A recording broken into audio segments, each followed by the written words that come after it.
ওপরে কি দেখছো?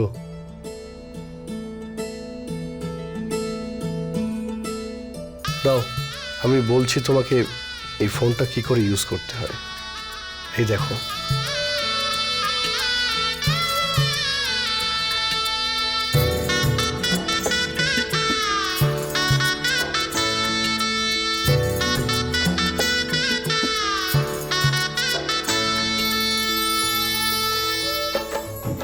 কাছে এসো না।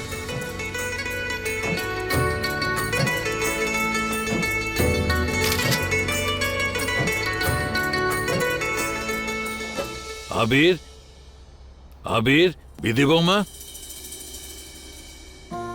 আমি আসছি, তুমি এই ফোনটা ধরো।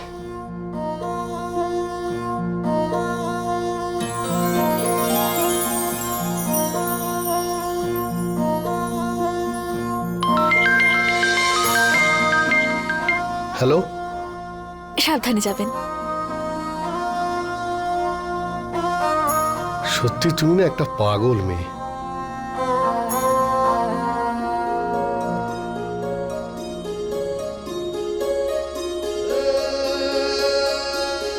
আমার সঙ্গে এটা কি হচ্ছে? সাহেব বাবুকে দেখে আমার এরকম অনুভূতি কেন হয়?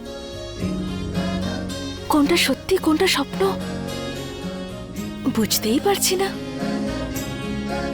আমি বলছি আরেক, ভাবছি আরেক, আর বুঝতে পারছি অন্য কিছু। আরে সবার আগে এতে একটা নজর টিকা লাগিয়ে দিই। মা বলে নতুন জিনিস কিনে আনলে তাতে মা জগদম্বার আশীর্বাদ থাকা উচিত।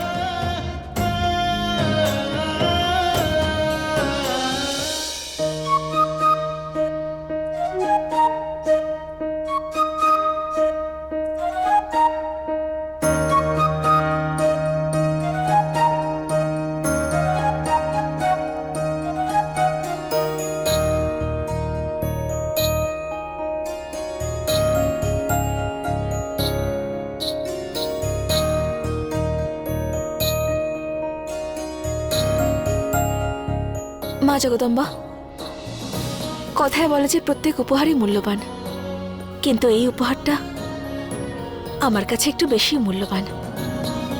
তুমি তো ভালো করে জানো কেন। এই জন্য, কারণ এই ফোন আমাকে আমার সাহেব বাবু দিয়েছেন।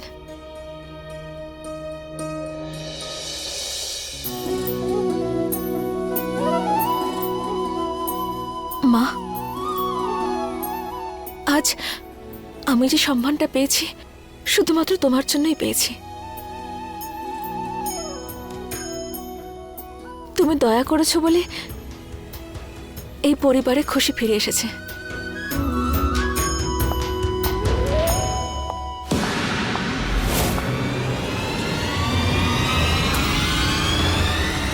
যখনই কোনো অশুভ শক্তির সাথে সম্মুখীন হবে তুমি বিধি, তার উপরে গঙ্গা জল ছিটিয়ে দেবে।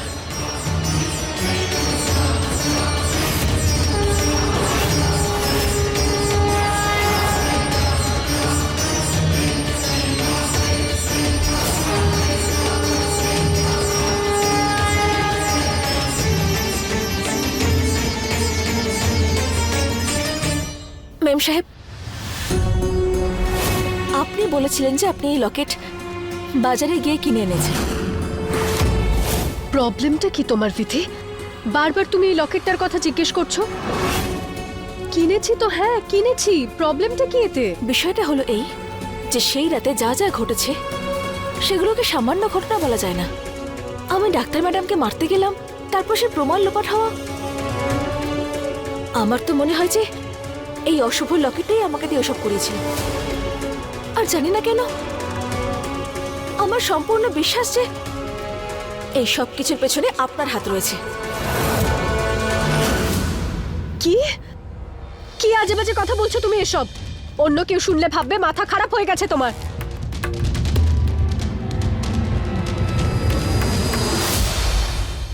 লোকে যদি আমাকে পাগল বলে তাহলে আমি একটা পাগলামি করেই নি আজকে।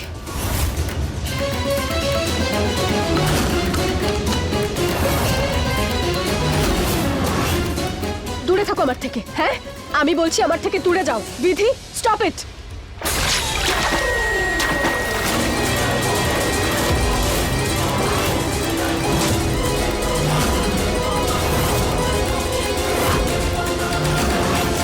দাঁড়াও, আমি এক্ষুনি মাকে বলছি। মা, মা, কোথায় তুমি? এ কি গঙ্গা জল দেওয়ার পরেও এই লকেটটার কিছু হলো না কেন? তুমি কি ভেবেছিলে তুমি এই লকেটে গঙ্গা জল দিলে এর থেকে আগুনের ফুলকি বেরোতে শুরু করবে? সব পুড়ে ছারখার হয়ে যাবে? কোন যুগের কথা বলছো তুমি? মাথা খারাপ হয়ে গেছে পুরো।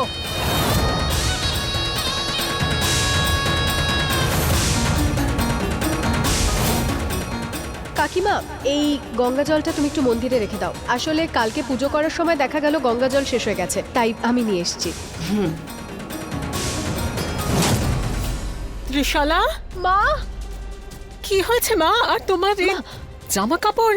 মা, ওকে জিজ্ঞেস করো যে কি হয়েছে। আমার তো মনে হচ্ছে ওর রোগ ওর মাথা অবধি পৌঁছে গেছে, সেই জন্য এরকম উল্টো পাল্টা কথা বলছে।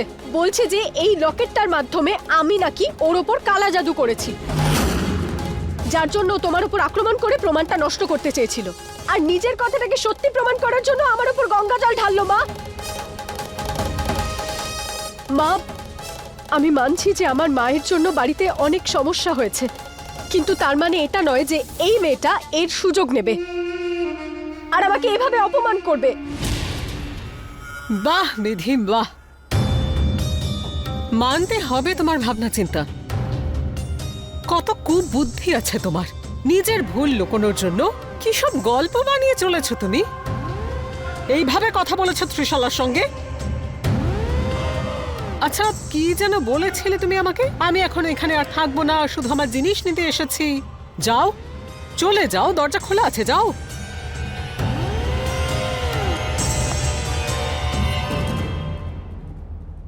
ডাক্তার ম্যাডাম, চলে যাব বলেই এসেছিলাম, কিন্তু এবার আমি কোথাও যাব না।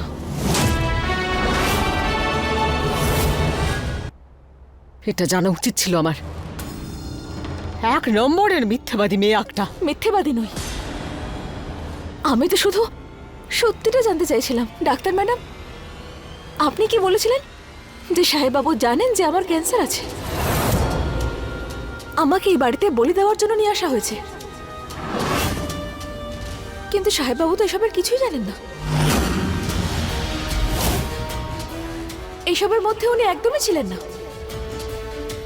ঠিক আছে, আমি নয় মানলাম আপনি আমাকে ঠকিয়েছেন, কারণ আমাদের মধ্যে কোনো সম্পর্ক নেই, আমি আপনার কেউ হই না। কিন্তু সাহেববাবু, ডাক্তার ম্যাডাম, আপনি হলেন সাহেববাবুর প্রাণ।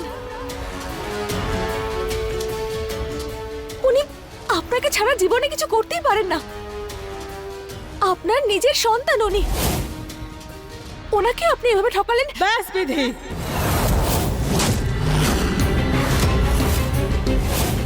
আবির আর তোমার মাঝখানে কি সম্পর্ক সেটা মনে করিয়ে দিতে হবে না আমাকে। কোনো যোগ্যতা নেই তোমার আমার সঙ্গে এইভাবে কথা বলার, বুঝেছো তুমি?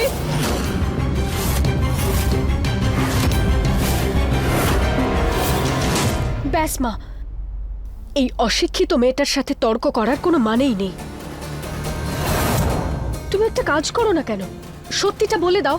আবিরকে বলে দাও যে কিভাবে এই মেয়েটা তোমার উপর আক্রমণ করেছিল, আর ওই পেন ড্রাইভটাও ভাঙার চেষ্টা করেছিল। বলে দাও না আবিরকে। সত্যি বলার প্রসঙ্গ যখন উঠেই গেছে, তখন একটা সত্যি আমিও প্রকাশ করতে পারি। এই সাহেব বাবুকে আপনি অন্ধকারে রেখেছেন, ওনাকে এটা বলেননি যে আমাকে এই বাড়িতে শুধু বলে দেওয়ার জন্য নিয়ে আসা হয়েছিল। যাই কি বলে দিই আমি, উনি যখন জানতে পারবেন তখন ওনার মন ভেঙে যাবে। আর এই জন্যই আমি চুপ করে আছি। কিন্তু আমি চুপ করে আছি বলে এটা আমার দুর্বলতা মনে করবেন না। যদি সাহেব বাবু এই কথাগুলো জানতে পারেন, তাহলে আপনাদের মধ্যে মা সন্তানের সম্পর্ক হয়তো সেরকম ভাবে থাকবে না যেরকমটা আগে ছিল। আমি সাহেব বাবুর স্ত্রী হয়ে এসেছিলাম, আমি সব সময় ওনাকে রক্ষা করেছি, আর মৃত্যু পর্যন্ত আমি এভাবেই রক্ষা করে যাব। কোনো বিপদ আসতে দেব না ওনার উপর।